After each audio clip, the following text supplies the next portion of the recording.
জাআলাহুল্লাহু ঈদান লিল মুসলিমিন, আল্লাহ তাআলা জুমার দিনকে প্রত্যেকটা মুসলমানের জন্য ঈদ স্বরূপ বানিয়ে দিয়েছেন। সুবহানাল্লাহ, ঈদ স্বরূপ বানিয়ে দিয়েছেন।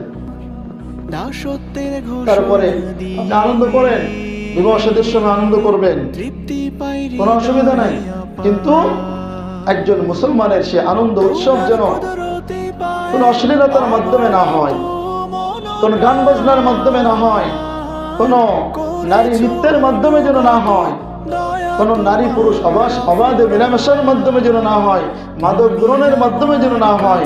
একজন মুসলমান, একজন মুমিন, তার প্রতিটা কাজ হবে আল্লাহ তাআলার ইবাদত, তার প্রতিটা কাজই আল্লাহ তাআলার ইবাদতে পরিণত হবে।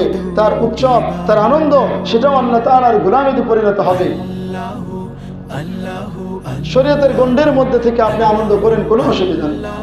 আরে বর্তমানে আমরা আনন্দ বলতে যা বুঝি, পেপার পত্রিকায় বিনোদনের যে পাতা থাকে, এই বিনোদন বলতে যেটা বোঝায়, এটা কি আসলে বিনোদন নাকি অসুস্থ বিনোদন? অসুস্থ বিনোদন।